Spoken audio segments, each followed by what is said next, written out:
Hello, my name is Amir. I'm pleased to say that I'm a dental surgeon and I'm here to talk to you, a budding dentist, a general dental practitioner perhaps, a dental therapist, or anyone for that matter, about the childhood fevers, the exanthematous fevers, the so-called acute specific fevers, things like mumps and measles, and German measles, and diphtheria, and chickenpox, and whooping cough.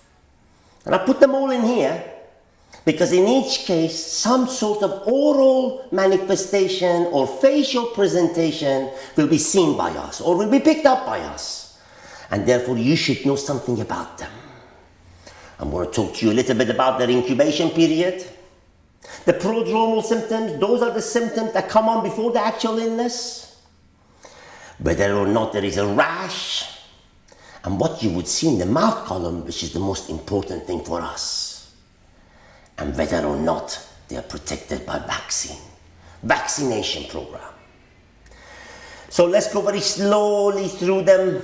Mumps or epidemic parotitis is a viral illness and is spread by droplet infection, by sneezing and by coughing, by sneezing and coughing in school and on the bus going to school, etc.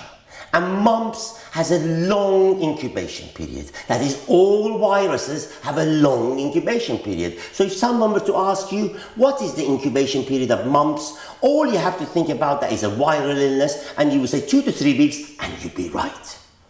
If it's a bacterial illness, of course, it's going to be days, 1 to 3 days. So you need not be specific about these precise dates. Mumps causes enlargement of the parotid glands.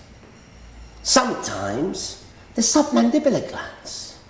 And patients present with a swollen face and pain and fever and perhaps a sore throat and with generalized lymphadenopathy, enlargement of the draining lymph nodes, and sometimes difficulty with swallowing.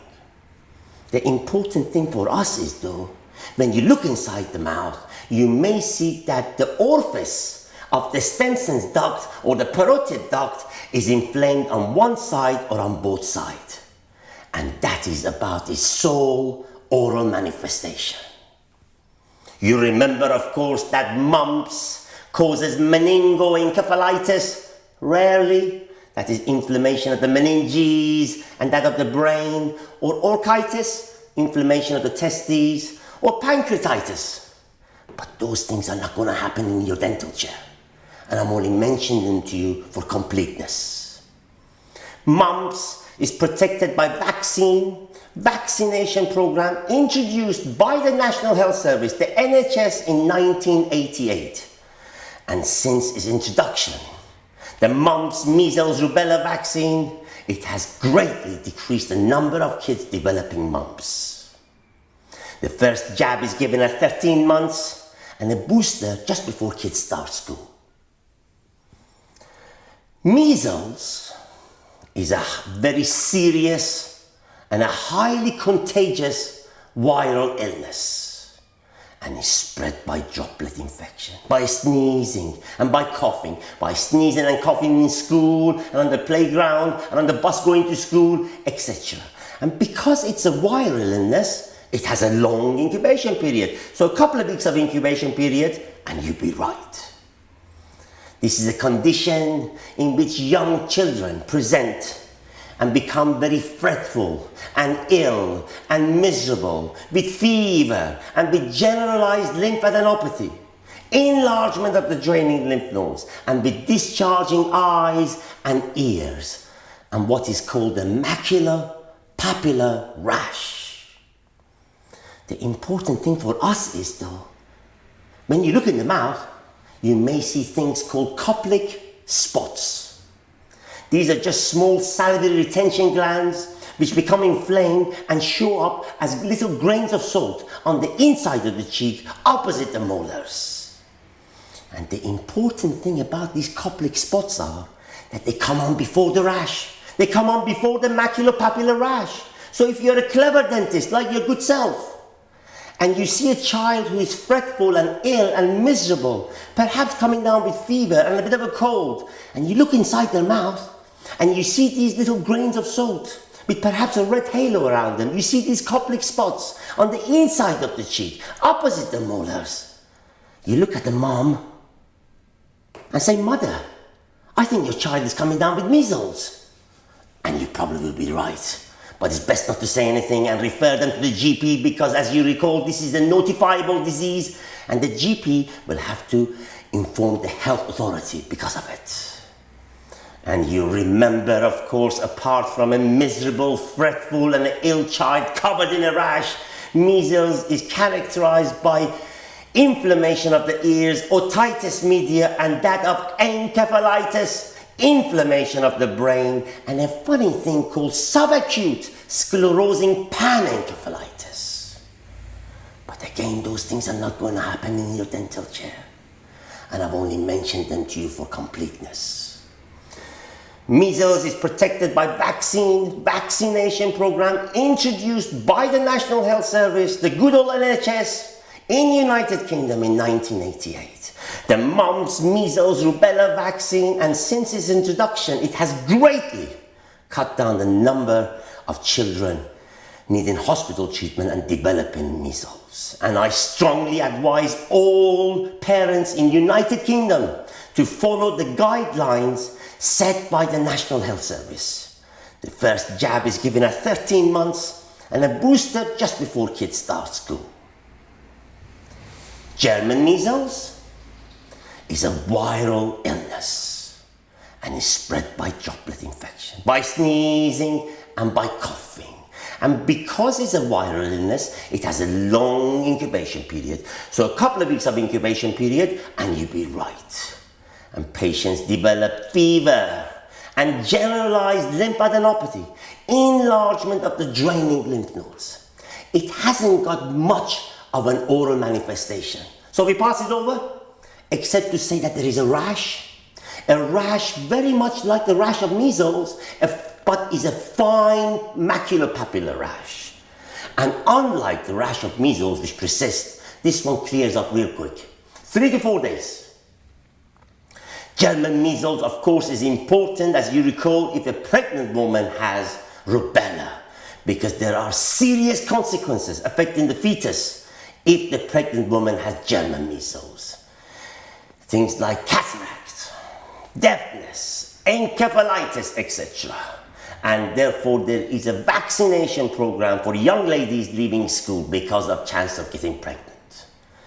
German measles is protected by vaccination program introduced by the National Health Service in United Kingdom in 1988. The mumps, measles, rubella vaccine. The first jab is given at 13 months and a booster just before kids go to school. Diphtheria. This is a very serious and a highly contagious bacterial disease, which I'm pleased to say that is almost completely disappeared because of the good work by the National Health Service. Vaccination program which started as early as 1940s. This is a very serious disease which can affect the myocardium, and patients can have severe inflammation of the heart and go into serious heart failure, and patients can even become temporarily paralyzed because of it. But the important thing for us is, though, when you look inside the mouth, you will see membrane, tough, thick, adherent membrane stuck at the back of the tonsils. That membrane can involve the pharynx and cause respiratory obstruction. That membrane can even involve the larynx and even the anterior part of the nose, where it can just present as a nasal discharge. Diphtheria is protected by vaccination program, which was introduced by the NHS in 1986. The 5-in-1 vaccine which protects against whooping cough, diphtheria, polio, influenza, and of course, diphtheria itself. And the first jabs are given at 2 months, 3 months, and 4 months old, and so on, and then they have the 1-in-4 vaccine. Chickenpox is a highly contagious viral illness. And most kids will pick it up at some times or other. And because it's a viral illness, it has a long incubation period. So a couple of weeks of incubation period and you'll be right. And it's spread by droplet infection, by sneezing and by coughing, by sneezing in the nursery and in school, etc. And the important thing for us though is that you will see vesicles. You will see vesicles not only on the face and on the arms, but more characteristically on the soft palate, where the top gets dropped off and is therefore very diagnostic. You recall this is what is called the centripetal illness, where the maximum amount of rash is on the trunk and on the body with the sparring of the periphery. And the last one, of course, is whooping cough. This is a bit of a catch because it's a bacterial illness with a rather long incubation period, and again is spread by droplet infection, by sneezing and by coughing. And this is a condition in which patients have severe paroxysm of coughing, and after they do that they have inspiratory obstruction. So they cough, cough, cough and go and become cyanosed and vomit. So cough and vomit, cough and cyanosis are a feature of this disease. But the important thing for us is though, when you look inside the mouth, you may see that there is ulceration of the frenum of the tongue. And you may also see subconjunctival hemorrhages, certainly due to the strenuous effort of coughing. And whooping cough is protected by vaccination program introduced by the NHS in 1988, a 5-in-1 vaccine which protects against diphtheria, whooping cough, tetanus, polio and influenza, and is given at 2 months, 3 months and 4 months, and then the booster is given as a 1-in-4 vaccine.